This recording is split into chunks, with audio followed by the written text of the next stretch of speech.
আসসালামু আলাইকুম গাইস, তোমরা সবাই কেমন আছো? আলহামদুলিল্লাহ আমিও ভালো আছি। সো চলে আসলাম নতুন একটা ব্লগ নিয়ে তোমাদের সাথে। ব্লগটা হচ্ছে দিনাজপুর রাজবাড়ি সম্পর্কে।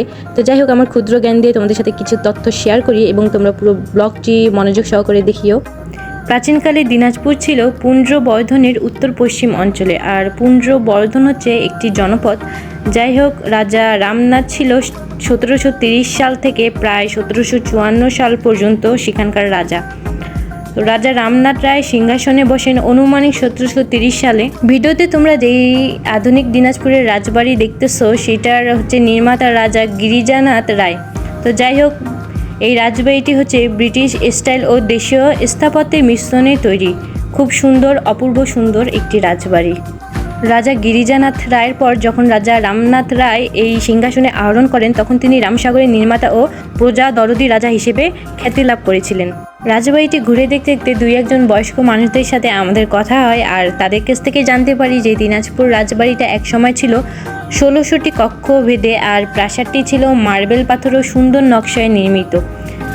আর সবচেয়ে বিখ্যাত ছিল রাজবাড়িটা হচ্ছে 3টা প্রস্থান ভেদে, আর সেটা হচ্ছে বড় বড় হল, অতিথিশালা, নাট মন্দির আর ঠাকুরঘর।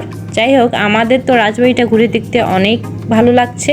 আর দিনাজপুর রাজবাড়ি প্রায় এখন ধ্বংসের শেষ প্রান্তে। আপনারা যেতটুকু দেখতে পাচ্ছেন, প্রায় এতটুকুই আমরাও দেখেছি। আর অনেকের ভিডিওতে দেখলাম যে পিছনের যে অবশিষ্ট অংশগুলা তারা ভিডিও করেছে। যাই হোক, আমরা সেখানে যাইতে পারিনি, আর কিছু মানুষদের জিজ্ঞাসা করেও তারাও কিছু বলতে পারে নাই। লোকমুখে জানা যায় যে উত্তরবঙ্গ আর বিশেষ করে দিনাজপুর অঞ্চলে জমিদাররা বেশি পুরস্কার লাভ করেছিল। তার মধ্যে রাজা রামনাথ ছিল সেই তখনকার সময়কালের রাজা ও সবচেয়ে বড় জমিদার। আমাদের এই ভিডিওটা ভালো লাগলে অবশ্যই লাইক কমেন্ট শেয়ার করবা, আর এমন ভিডিও পেতে হলে বেশি বেশি করে কমেন্ট করবা। তো যাই হোক, আমরা এই পাশে আর কি সম্পূর্ণ ঘোরা শেষ। এখন আমরা চলে যাচ্ছি অপর পাশে, যেখানে রয়েছে মন্দির।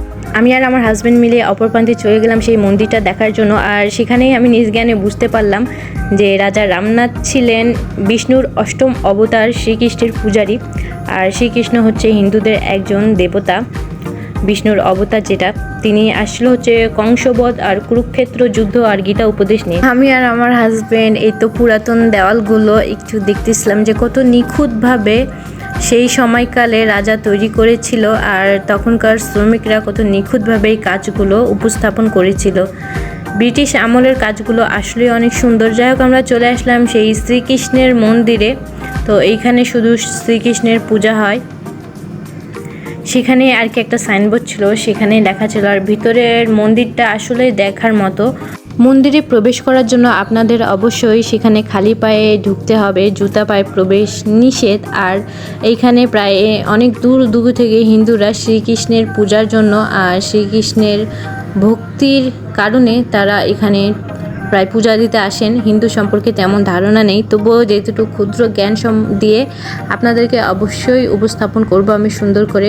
ভুল ত্রুটি হলে অবশ্যই ক্ষমার দৃষ্টিতে দেখবেন। যাই হোক, এই তো সেই সুন্দর মন্দিরটা।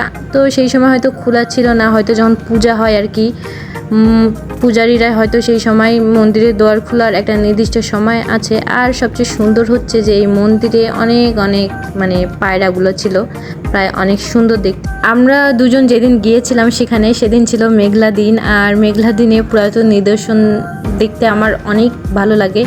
তো যাই হোক, সুন্দর করে ঘুরে দেখার পরে আমরা হাতের বাম সাইডে আর কি দেখতে পারি রাজা গিরিজানাথ আর জগদীশনাথ রায় বাহাদুরের সময়কাল, জন্মকাল আর মৃত্যুকাল আর রাজত্বকাল দেওয়া আছে অনেক সুন্দর করে।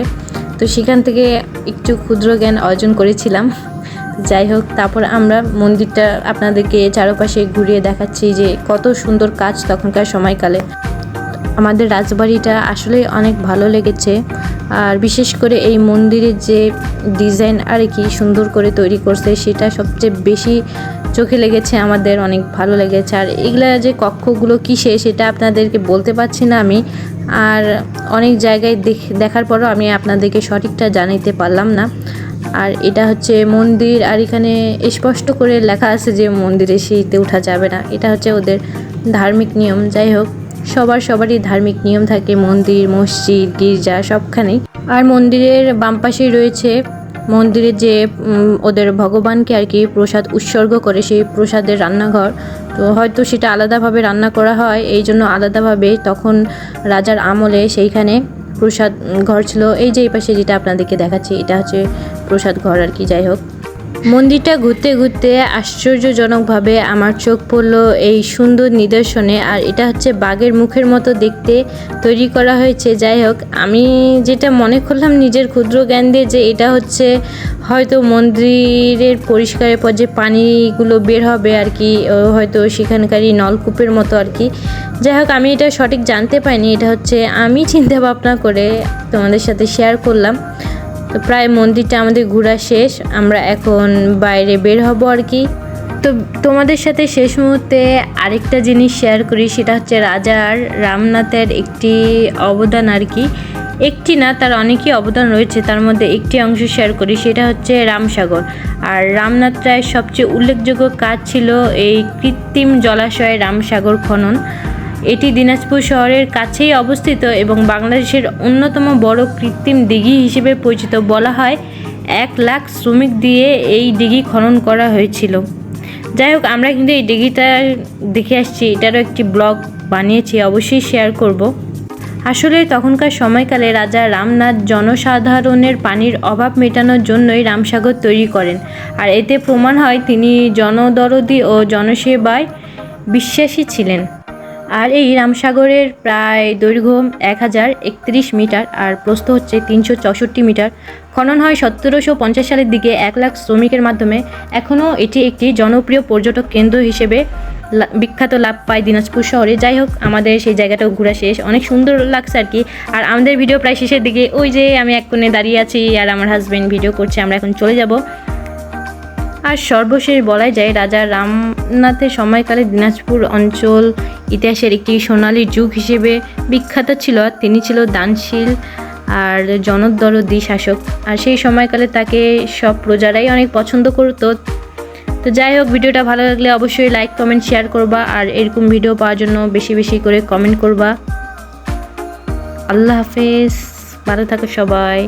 আর অবশ্যই হ্যাঁ, তোমাদের সাথে আমরা অবশ্যই রামসাগরের ভিডিও শেয়ার করব, সেটারও ভিডিও ব্লগ করা হয়েছে একটা। এখন পর্যন্ত এটা এডিটই হয়নি যে তোমাদের সাথে শেয়ার করবো, এডিট হলে অবশ্যই শেয়ার করব।